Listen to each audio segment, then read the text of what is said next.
Hello to this Facebook Live for the World Memory Sports Council. Today is International Women's Day, and it's really gratifying to know that the current World Memory Champion and those of the previous 2 years are all young women. So it shows that we have absolutely no gender bias in the competition. So that's a real positive for today being International Women's Day. Before I start, I'd like to repeat the plea that I made on Wednesday.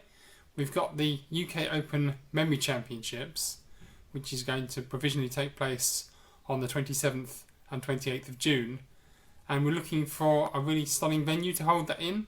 So if you know anybody who's got a venue with 2 rooms, one holding about 10 people, boardroom style for the arbiters room, and the main competition room holding about 20 to 30 people, exam style, with a row of desks at the front for the invigilators to sit at, that would be available on those 2 dates.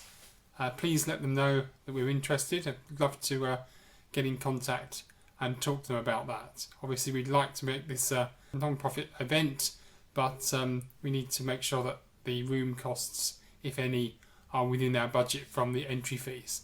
So please think about us if you come across a suitable venue, and we can obviously help the organisation that sponsors for that with publicity and PR and various mentions in our posts about the event. So moving on to the main reason for talking to you this Sunday is I'm going to talk about the one-day schedule. So when we're running a one-day memory championships, the schedule of that following our new amounts of recall time and the amounts of memorisation material. We always have the world record plus 20%. It's the amount of material that we present for memorisation.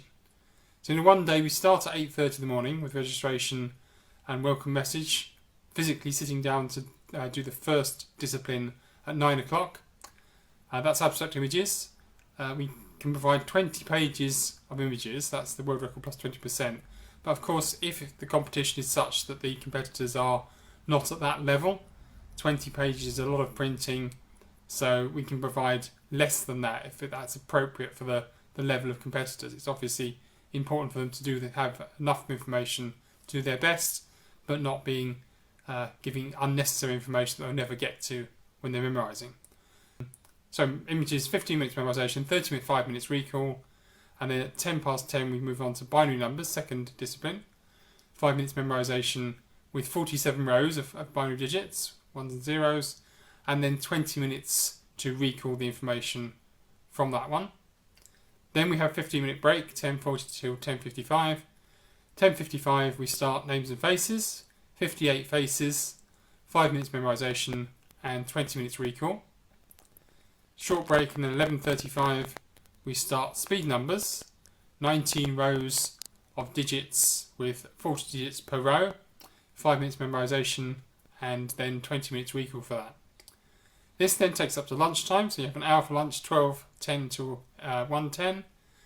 10 past 1 we start the random numbers, 15 minutes memorisation, 35 minutes recall and 35 rows of digits. Again, same layout as the speed numbers that we did before lunch, so 40 digits to a row.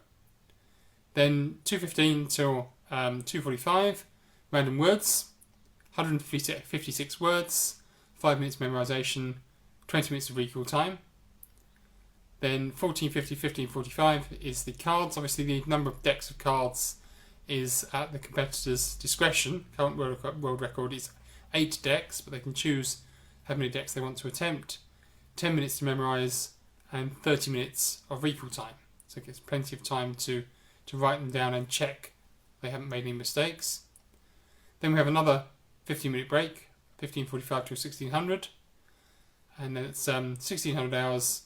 We have the historic and future dates, 180 dates, 5 minutes memorisation, 20 minutes of recall time.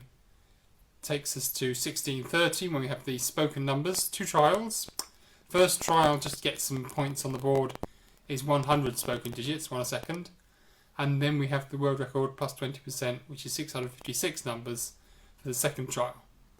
It's always a very difficult discipline to memorise this, although the world champion got a perfect score this year in the championships with all 3 trials 100% recall, and it's quite a challenging one, that one. And then 1800 to 1900 hours is the final event, which often decides the competition. Speed cards, 2 trials, maximum of 5 minutes memorisation time and 5 minutes recall time for each of the trials, best of 2. So then we've got from 1900 till 2000 hours. We've got an hour then to reconcile the scores, check that everything's in order and all compiled, and then we have the awards ceremony 8 o'clock till 9:30 with the awards, celebrations, trophies, medals, certificates, photographs, all those sort of things. So it's a very long day, starting at 8:30 in the morning, finishing at 9:30 at night, but it proves that you can just about fit in the new recall times into that schedule. And of course you can be pragmatic with this if the competitors have finished their recall within the time. So if you've got 30 minutes recall time, they've finished in 20, then of course you can move on to the next discipline and condense the amount of time that you have to do that, or increase the length of breaks and so on. So it is a slightly flexible schedule, but I say it does show that you can fit 10 disciplines into one day. If you find that too tight, of course you can split it across 2 days, and as we say with the UK Open, we'll be doing an international format, which is much longer disciplines, and that will fit into 2 full days for that one. Hopefully this has been useful to just show you how these things run. I'll give you more information about various memory disciplines and memory events next week. Talk to you then. Thanks for listening. Bye for now.